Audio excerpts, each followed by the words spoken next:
I be tired. I ain't gonna lie to you. I just be tired. I get up at 5 every morning, see what's going on. Then I see what's going on, and now I got to make it happen. I just do. All right, we got our doctor standing by right here. Let me cut this down, because I don't want no mistakes being made. Because she'll come after me, and I know it. Let me see here. Let me go right here on this button. There we go. Good morning, Dr. Anderson. Good morning. How are you, Mr. Ron? It's good Are to you see on you mute? again. Or is it me? There we go. Hey, can you hear me? Yeah, that was on me over here. Okay. I pushed the Blessings wrong to button. you. Well, I'd like to say thank you for coming on the show this morning. I have known you a little over 30 days. I think we met on January 24th. But That yeah, is we met true. then because we had a show we did with Miss Quita, and you were Yes. on there and everything. And then I came to the event, and I was just blown away of all the talent we had up there, and you were one of them. And I said, I'm gonna get you on the show. It didn't take long for me to send information out. And you said, sure, I'll be on your show, no problem. And I really do appreciate you taking that time out, because I know you have a busy schedule, and I know a lot of things are going on, but I really do appreciate you taking the time out, coming on the show. So, how you doing today? I am blessed, and I want to say I appreciate you seeing the God given gift in me and choosing to have me on your show. I really do not take it lightly. I appreciate this time and opportunity to present not only what God is doing through me, but what God is doing for me and you being a part of it. And I appreciate this open door that you have provided for me. Yeah, because I read your bio and stuff. Oh man, people just don't know you had a lot of challenges, and for you to be how you are right now, I always say that people never know what's going on behind the scenes, what you went through to get where you at. They look at you and say, "Oh wow, this is a polished woman right here. Look at her," but they don't know your story, and It's and true. and that's part of this program. It's called "You Don't Know My Story," and we want to bring that story to everybody and let them know. And so, let me ask you something. I know you're a survivor of domestic violence. So, what are some of the misconceptions people have about domestic violence survivors, and how can we work to change that narrative? One of the big misconceptions that people have about domestic violence survivors is that they are weak individuals. They are trapped and they are just allowing the abuser to abuse them. And that's not always the case. In my particular case, as you have met me, I've always been a very strong woman. I've known and been raised by a very strong man. And if you ever knew me before I started dating or before I got married, you would never think that I would be involved in domestic violence at all. And what happened was, with me in particular, my moral values and my faith values kept me involved in a marriage that was not good for me because of the conception is that my vows were before God for better or for worse till death do us part. So I was dealing with the worst with the domestic violence. I would never allow a person to hit me. And it wasn't that I just sat back and I allowed this man to hit me. That wasn't the case. I was fighting back because I am a fighter. And many women and many men fight back. It's not just women that experience domestic violence, it's also men. And so that is the biggest misconception is that this person is just sitting back and allowing a person to be a abuser physically. But many people do not understand that domestic violence is on many different dimensions. You have it on the verbal abuse, the mental abuse, the physical abuse, and financial abuse, or many different forms of domestic violence. And then you have the what they call the Stockholm syndrome, is where you have a relationship with the abuser and you don't always see them in that negative light because you see the good in them. And it's also a form of your protection that, if I do this, then they're not going to do this to me. Or in my case, I had a child. I knew that they would not harm my child as long as I did these things. Um, but every person has a day where they decide it's either now or never that I'm going to make this change. And some people's now or never is that they actually walk away from the relationship knowing that the person may or may not follow them, but they're willing to take that risk. Some people's now or never is way out is suicide, or some people's never get to that place and they actually succumb to that person taking their life. Mm. You mentioned the verbal abuse, and I see it all the time in stores and walking around. Like I say, it goes either or. But when you see that, you want to know, why are they still in that relationship? You just cussed this lady out in front of everybody at the store, calling you dumb and stupid. And it's I don't get it, because me, I was brought up with morals. I was brought up, you Yes. don't put your hand on anybody. And Right. and I think that has been taken away, because we're in this social media stage where that could go viral, and wow, look what I did, but you just got beat up Hmm. and you put it out there and it went viral, and you happy because it went viral, but yet on the other hand, you're in silent suffering and you're Right. reaching out for help. And this the part that I don't get. When help do come along and they want to talk to you, that particular person say, "Oh, he's good. Don't worry about it. We're good. We're all that." And then I know a few people that are coaches that will say, "One day we're gonna come over and we'll have to pick up your body." Have you ever Hmm. thought that? Will he get? Well, he hasn't been that violent. He may slap me around a little bit, but nothing real violent. And you just sit at Stockholm syndrome. So they shouldn't have to take it. Put it this way: nobody should be beating on man, woman, child. Nobody should raise a hand at anybody. But the lifestyle nowadays is so fast paced. And another thing is, if they watch their parents being abused, they think that's okay. So how do you address somebody when they was living in a lifestyle and they feel this lifestyle is what it's all about? They don't even know what the real lifestyle is. How do you talk to people about that? So, how I take in my situation and I've applied it to other people is I remind them that you have to remember who you are. If we put a stop to it at the very beginning, like when the verbal abuse came, I will remind that person, this is not how you speak to me. You have to have confidence in who you are and speak to yourself, because if not, then allowing these words to come at you one by one, little by little, over time, it's just like water that goes over a rock. It takes away levels of that surface of your own self esteem. And the goal of a narcissistic person, which is what most abusers are, is to break you so that they have power and control over you. And so for people, I knew someone when I lived overseas, they were in the type of marriage. And because I was abused before, I was telling them, you don't allow this person to speak to you in this way. You must stand up. You must tell them you don't appreciate, that's not valuing you. And for people that have seen it, it has become their norm. This is their acceptance. This is what they believe is love. So you must show them something different and help them to see that there is a difference, that love is not someone putting their hands on you in a non spiritual, painful way. Love is someone that is comforting you, someone that is making you feel accepted, appreciated, and valued. It's not someone that's making you feel pain and suffering. And it takes a lot to change the mentality of what is and what is not acceptable behavior of a person that is in their life. Me, in my household, there was no physical abuse going on. The only abuse that took place was my sisters and I fighting.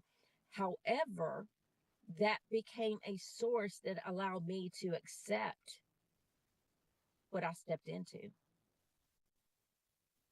Yeah, I feel you on that. So, how can you help women to regain confidence and rebuild their life after experiencing domestic violence?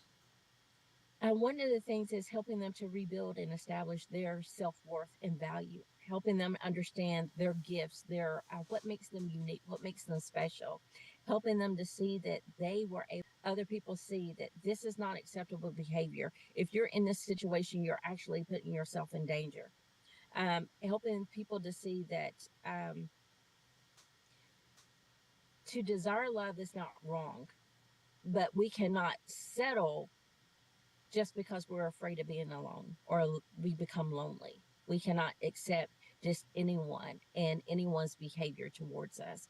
We must remember that we are a high value commodity, but we cannot discount ourselves. And what I mean by a high value commodity, we are up there. Things that people don't know about you. Something different genres that God has allowed me to release. Um, Another thing that people do not know is that I'm a military veteran. I'm an Army veteran. Many people do not know that I love cars and I'm very down to earth. You know, even though I'm a doctor, I don't tell everybody I'm a doctor. So that's another thing that people don't Wow. I didn't know you was in the military till now. know. So, what type of cars you like? You like the old school cars? You know, I like cars that show class and style that are forever relevant, you know, because as a person, we are forever relevant, regardless of who sees us or not. So I love sports cars. I like things that show my personality. Mm. So I love the 1970 Stingray Corvette. Oh. You know, I was born in 1970, so the Stingray was a big thing. That was one of the things that I did. Mm. How I got into cars is my dad was a mechanic and plus a few other things. And I used to work on cars with him. That was our time. I'm a country girl, I'm a tomboy, but I know how to be a woman, you know. Yeah. And the reason why I got into cars is because of my dad. And so my dad always put me in luxury cars to try to get me out of that need for speed. You kidding me? No, You, no, sir. you had a need for Uh-uh. speed back then? Oh yes, my dad Oh was. man. All of my sisters and I drove pretty strong because you know we were in the country and that's what you do. Yeah. But I was the one that would do whatever was on the odometer. So he tried to get something with a low odometer. You know, so like my current car goes up to 190. I've had it up to 130. Ooh, look at you. See, now I used to work on cars, and what I liked about it then, you could almost sit inside that engine and work on it compared to nowadays. Yes, I yes. remember when a timing chain, I was using the word chain, not belt, didn't break, but it whatever. So I had to sit down, pull Mhm. everything out, put the timing chain on, make sure I had everything timed just right. And I asked somebody about a timing light. They looked at me, "What's that?" You know, Mhm. how to set the contacts, all that good stuff, gap the spark plugs, do all. Man, I enjoy installing engines. And matter of fact, I got so good the year after high school, I could rebuild a carburetor. I would come home and there were people being note there with a carburetor right there with the kit. Can you rebuild this for me? I was rebuilding like 3 or 4 carburetors a week. Yes. And that was some good money back then because everybody couldn't do a carburetor. And that's when they had those 4 barrel carburetors, the deuce and a quarter and all. Mhm. That's when they had all that good stuff out. Yeah, I hear you on Yeah. that. So you enjoy working on all that, huh? I used to, but Yeah. then, you know, as life challenges came and changes, I stopped working on it. When I was active duty, I worked in a motor pool. So even though I wasn't a mechanic, I got to work on my own vehicle that I had There and you had go. my own coveralls and everything. Now, like you said, because of the changes of the car, and then I have European car, or I kept European cars. Um, I have to take it to the dealership because everything is not as simple as what it used to be back in the day. Mm-mm. Yeah. They plug your car up and they run diagnostics, let you know exactly what's wrong. Back in the days, we had to sit there and scratch our head. Okay, could be this, could be this. You have three Yeah, scenarios. Where you go to first? You go to the fuel pump, or you go to the spark plugs. You know all those things. But now they plug it up. You said now that actually you could buy things up on your dash. You could plug that up in there and cut your right. car on, and then you plug it up into your computer and let you know what's wrong with Which I love. I love that. it. As I don't to always when violent survivors come out of their situations. Some of the things that I have been blessed to do through this nonprofit is to help women escape. I've helped them get into a new home. We've been able to help them with groceries. We've been able to help provide luncheons to provide information and get information out to people to help them identify people that may be around them that need that resource, and also provide other greater resources opportunities for people that may be in or may know someone that's in those situations.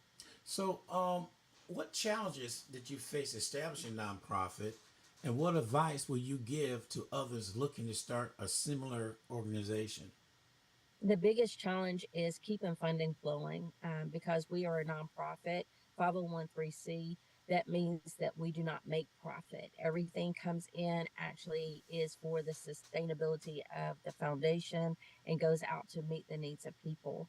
I do thank God for the generous donors that we do have that continue to help us fund. And since I am in transition, moving it from California to here about who they are and helping them Hmm. to identify and walk in the seriousness of who they are instead of other people's opinions and values of themselves. Okay, well, wow. So, you said the key word, funding. I have a nonprofit myself, but it's so hard to find a grant writer. Well, it's not hard to find them. It's hard to pay them. Yes, That's it. They're out there, and they'll charge your arm and a leg. What people don't realize, if you get a grant writer to write you something, the first thing they would say, it's not 100% you get this grant. right, So you could pay that money and get nothing, correct. which a lot of people have. Just offbeat question: why is it it's a hidden gem to grant to learn how to write a grant? I haven't found nobody that can say, "Well, how you write one? Tell me what I need to do." Is it a secret or what? Actually, I learned how to write grants. And the other thing, how I learned how to do a lot of things is because I'm connected to Shonda Kirk's Foundation and Life Changers International Ministries. Through them and sitting on their boards, I learned how to write grants to help get them in their Okay. funding. So, with that, it trickled over to how you apply it to your own business.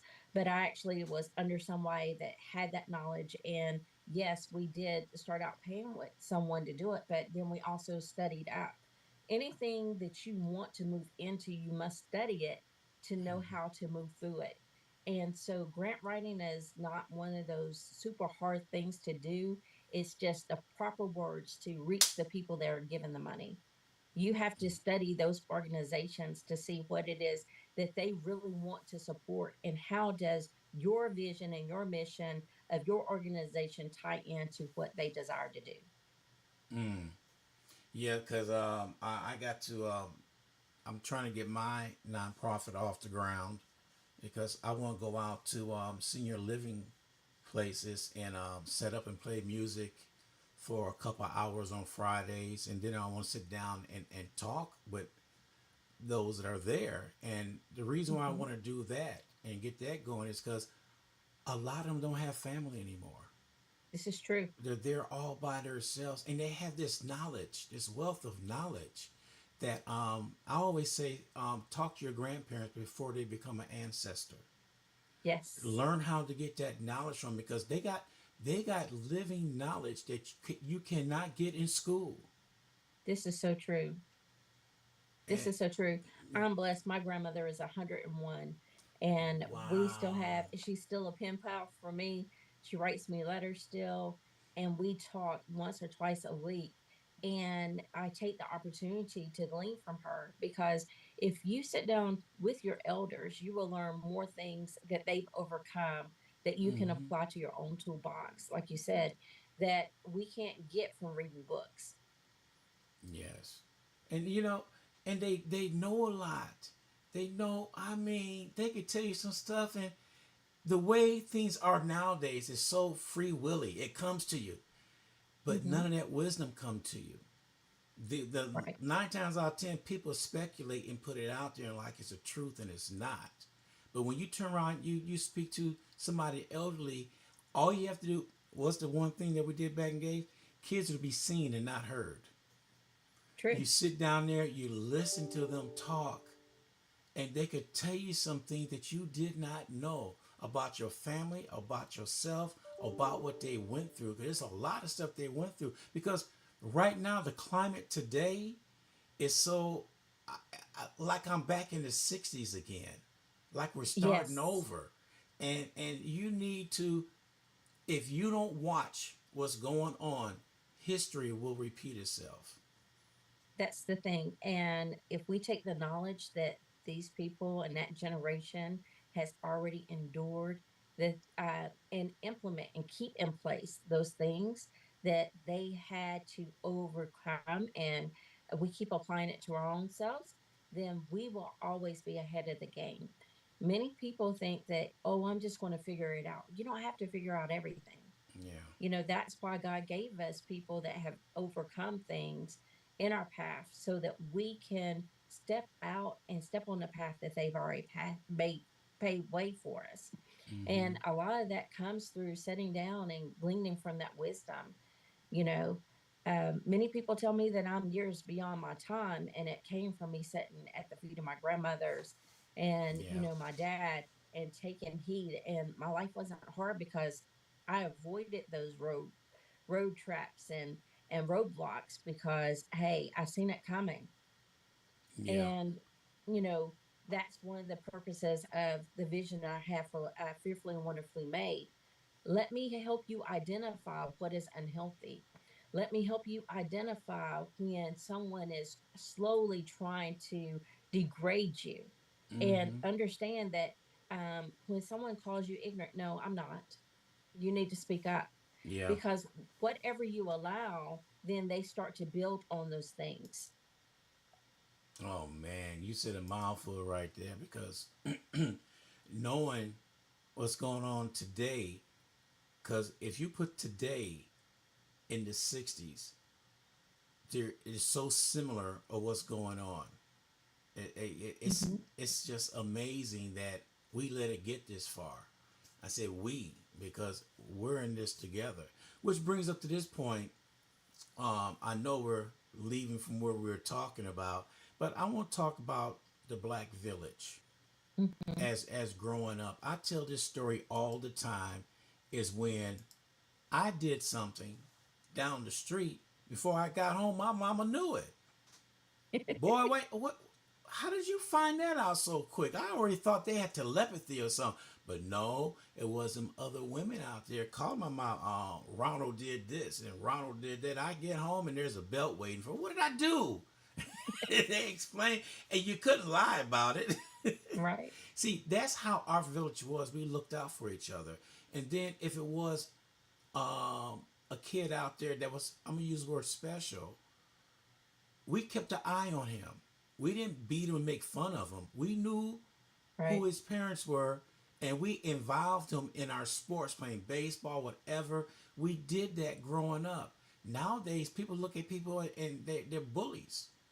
Like when I was coming up, I had a bad stuttering problem. I was picked on, called stupid, dumb, you name it. I had all that coming my way. But here I am right now. So, you know, I am 100% would like the village to come back in each And in community. Then one time get all the villages together. You know, I would love to see that happen, because that's the only way we're going to defeat things going on nowadays and bring the village back. Mr. Ron, you talked about the Black Village, and then you talked about all the villages come together. I grew up in a very small town called Freeze, Virginia, and our town is basically a village. And the only blacks in that town, we were all related. We're all family in some connection, whether it be second or third generation, cousin, whatever. But my neighbors would look after us, and you're right. They would call my grandparents, they would call my dad, and they would let them know anything, or hey, your kids are at my house, or my dad knew where we were all the time. But that village didn't just take care of the kids, they took care of each other. One of Hmm. the things that I seen growing up was when it was slaughter season, that's in the November time period when winter hits, the people that had the cattle and the people that have the pigs and the hogs, they would slaughter their animals, and they would schedule the slaughter time where they work together, and then they will share the meats with the people that had the. We had the gardens, and a couple other people had gardens. We would share the produce from our garden, so we really only went to the store for simple, really very little stuff because we would stock up during the winter season. But we did it as a community. So, leaving from that and coming out into a bigger spectrum and seeing, there was unspoken prejudice there, but actually experiencing prejudice on a different scale when it's people that look like me or prejudice against me because, oh, you're too proper, you're sound white. We have to get away from all this Yeah. and understand that we are all God's people. I'm an individual and I bring something unique to the table. I am like a puzzle piece to connect to you, to bring something that you do not possess and connect it with what I don't possess. And together we build. Many people want to tear down what someone else has established, but Hmm. we are called to come together to build and build a community like what you want to do. I love going out to the nursing homes and speaking with the people. Our church, Life Changers International Ministries in Houston, goes out the first Saturday of every month, and we bring song and we bring prayer to the elderly. But we don't just stop there. We also go out into the community another time during the month, like the third week of the month, and we go out and we feed the homeless. We are reaching out to the community, but many people have gotten so caught up in this is what I work hard for, but I should just give to myself, and I should just have whatever I desire. But we were called to be a blessing to bless others. Yeah, man, you said a mouthful right there. Man, I remember those days. I remember we would go to church and sun up to sundown. I'm trying to figure out why are we here on Monday through Sunday? Why are we always here? Cause my mom would yank us out and we'd be at church. We will be there and everything, which paid off because I make sure I go every Sunday now. It's not a routine. It's something that I feel I need to do and stuff. But Hmm. people don't realize that back in the days, the church was your community outreach place to Yes. go to. The church was always open for things went on. When we had politicians running for office, they would come to the church and sit down and speak to everybody. I remember Hmm. all that going on, and that sort of went by the wayside now. I mean, there are still few churches around that do it, but not as much as today because the church used to be our community center. If people would Yes. realize that was a place to go to for everything. You want to know about something, go to church. And that was a place for healing. But you look at it, many of the resources that you need is embodied in the people that go to church. You have Mm-hmm. people that are in the social work field that go to church. You have people that are in the industry that helps with the groceries and knows about resources and opportunities that are in the church. You have people that are in finance that can help you with your budget and any Yes. monetary needs you have. They're in the church. But many people just come to church and think, oh, I'm just here to worship. But God has called us together to work together with our gifts, talents, and resources to advance not only His kingdom, but help us to advance in our life as well.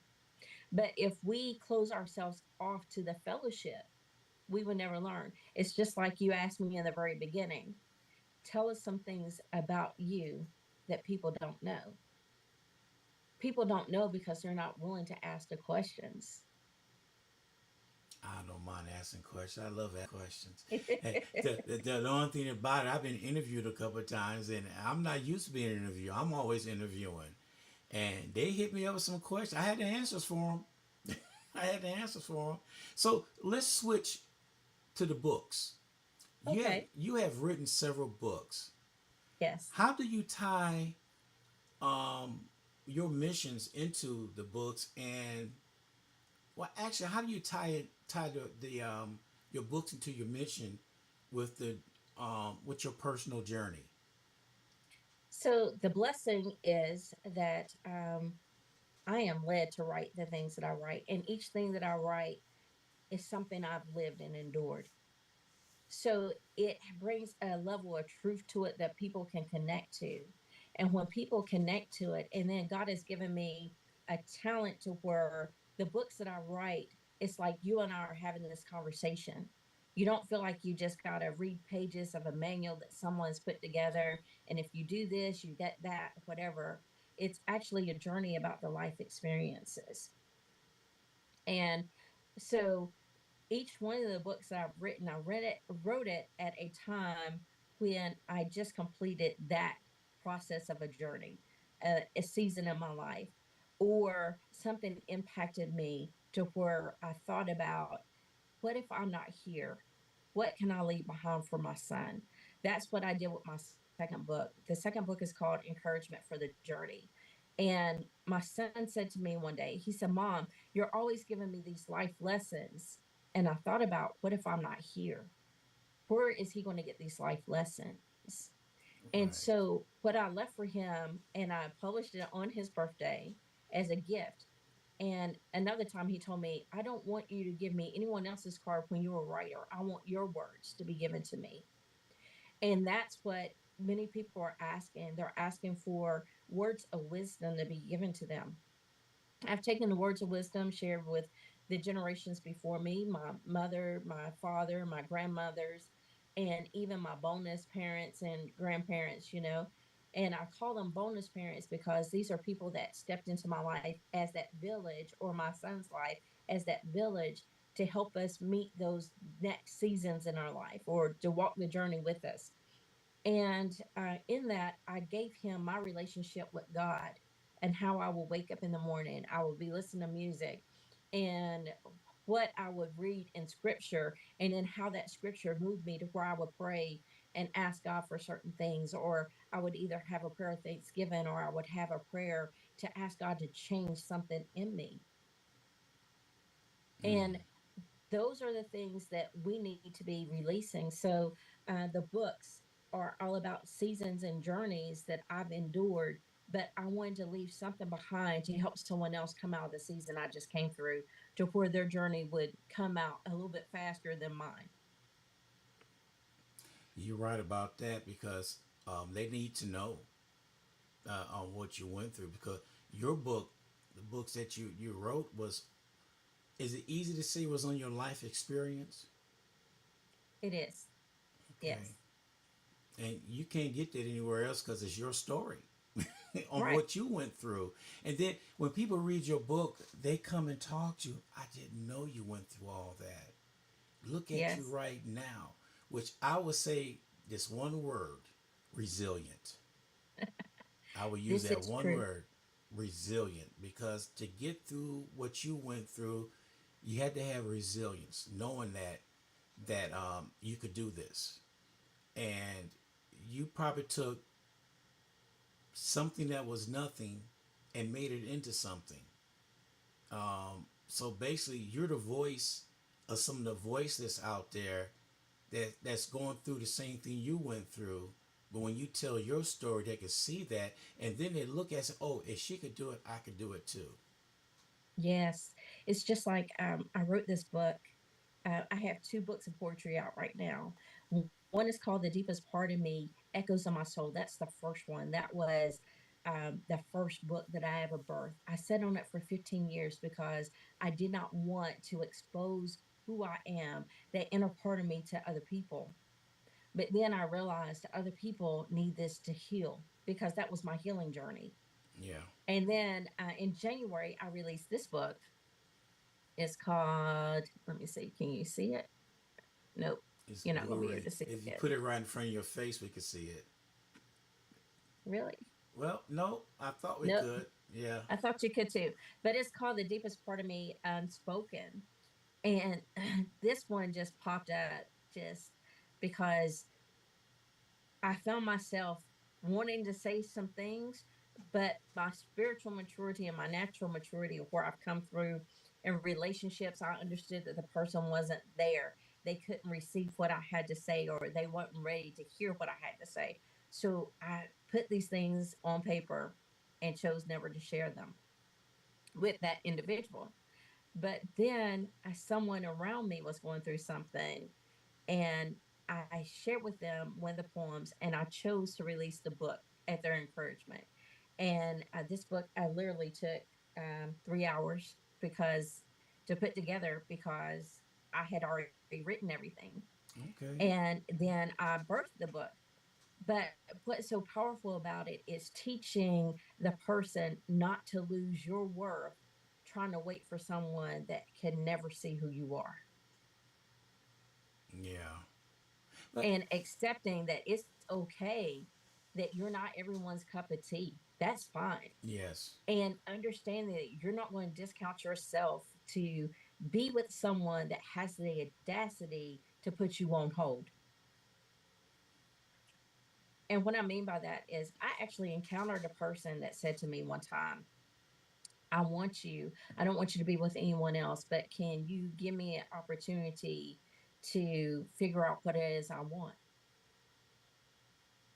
And Mm. I said, no. I said, you have a great audacity to even think that you are all that, that I am going to allow myself to be your second choice. If you do not know my value and my worth right now, you never will. Mm.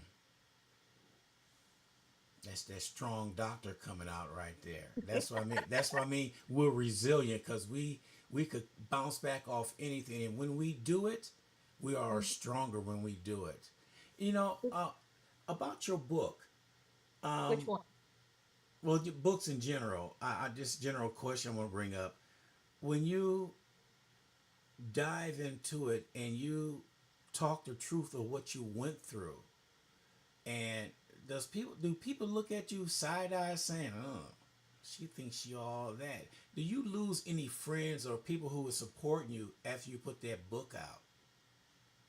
So, the book, Becoming the Woman That God Intended Me to Be, that was the book that met the most opposition. I had a family member write me and tell me I didn't have the right to write the book. And I told him I have the right to write every book that the Holy Spirit leads me to write. And the book is about me. So, what is the problem with me writing about my story? Mm-hmm. And then I had family members that said, I didn't know you went through all that. Why did you not tell me? I learned in my journey, especially the hard seasons of life, I do not connect with people that cannot change my process. I found myself going inward into relationship, deepening in my relationship with God, because that was my source of strength, my source of peace. And He wasn't telling everybody my business.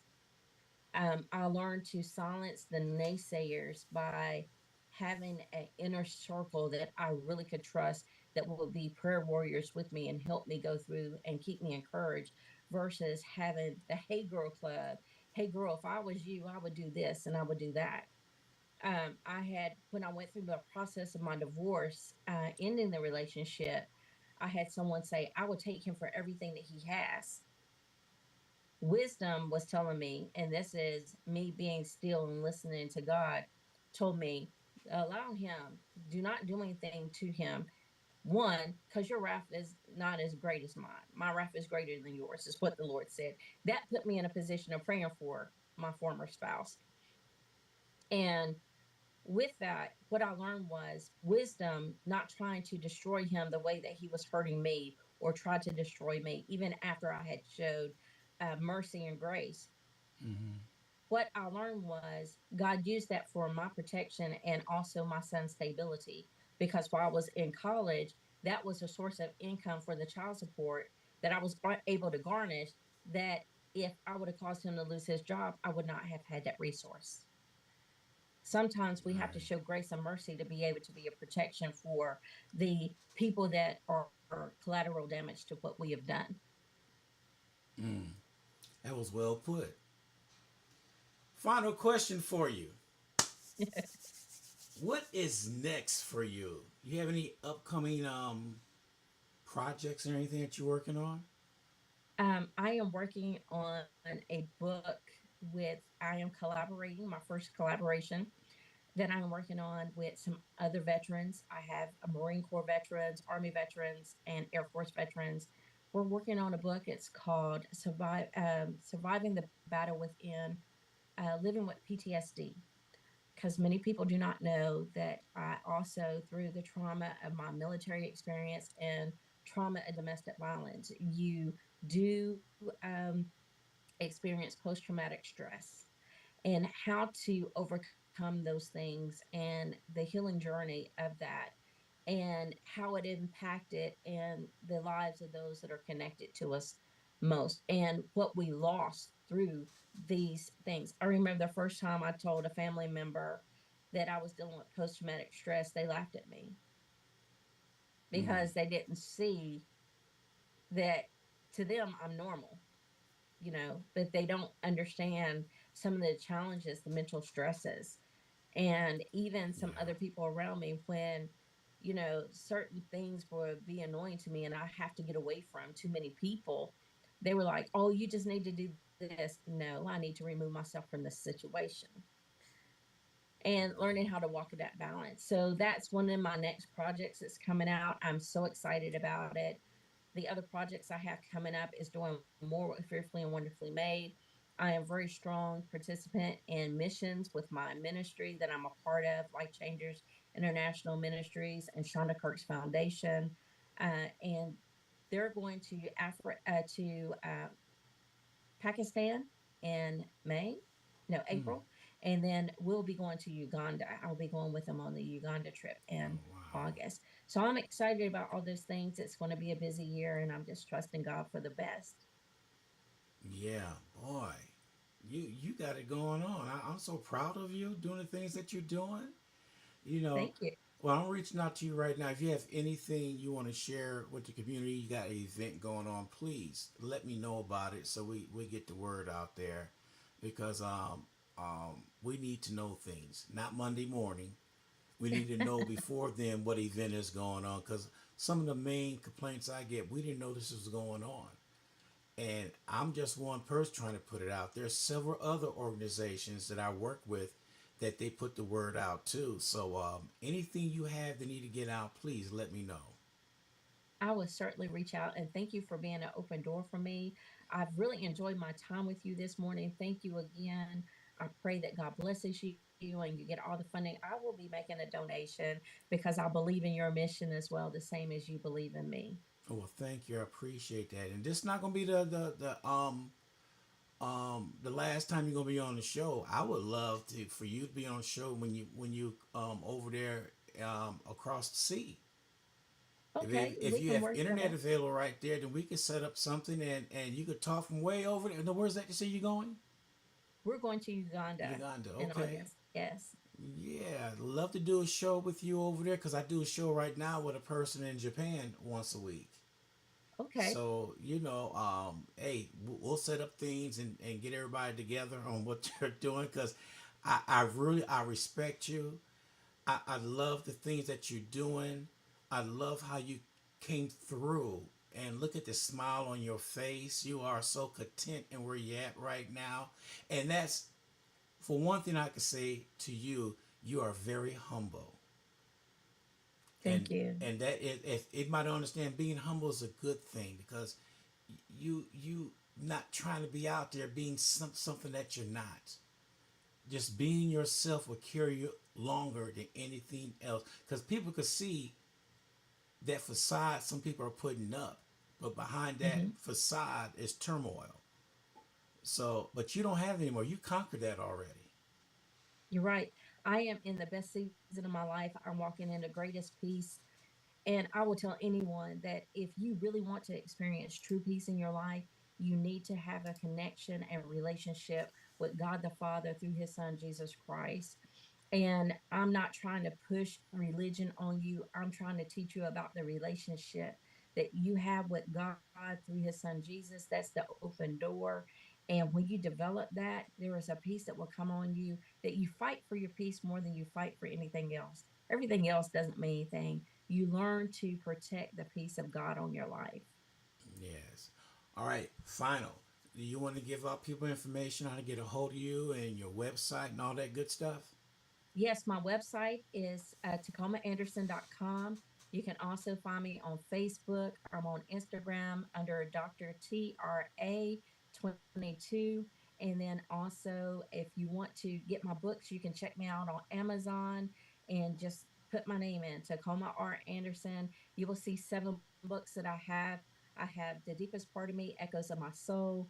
I have Encouragement for the Journey. I also have Becoming the Woman That God Intended Me to Be. I have the latest one that I wrote in January is Reluctant Leader, Live Leading Resiliently. And this right here is a book. If you're experiencing anything where you're being challenged in your marriage, being challenged in your relationships, being challenged at work, anything, even in ministry, this book is about 10 different leaders in the Bible who people had counted out that God counted in and how they overcome the journey. And also my personal experiences coming over the journey as well. You're in great company, so don't worry about being challenged. And then also, um, I have Counterfeits, Chameleons, Camouflage, and the Truth. That's about relationship.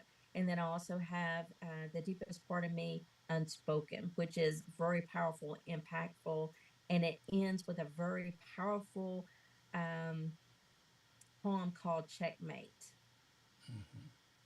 Okay. Wow. Well, I'm looking forward for our next interview. If you have an event coming up, please let me know. And I'm trying my best to make it out there to everybody's event. So if you have something coming up or you need any help with anything, feel free to get in contact with me. And likewise, let me know about your events. You got my personal information. I will try to support you as much as possible. I do believe in the mission and the vision that you have for this community, and I love to be a part of it. Oh, thank you very much. I appreciate that. All right, everybody. This is Dr. Anderson. This is her first time on the show, but not her last time. We're gonna make sure of that. So we appreciate taking time out and joining us this morning. All right, thank you. Thank you. Okay. Record. All right, everybody. That was Dr. Anderson right there here on WSAN Radio. It was a treat to have her on this morning. Man, some good stuff right there. That's all I can say. Some good stuff going on. All right, we're looking at 48 minutes after the hour. It is now 65 degrees outside here on in San Antonio, Texas. I must say San Antonio, SA in the house. All right, everybody. We'll see you back here at what time we're gonna see everybody at 2 o'clock. We got Lee Johnson coming on. Sheila E. We ran out of time. Sorry. I always say that. So are we really sorry? Yes, we are. Anyway, peace and chicken grease. I'll catch everybody at 2 p.m. on your number one R&B station in San Antonio as WSAN Radio.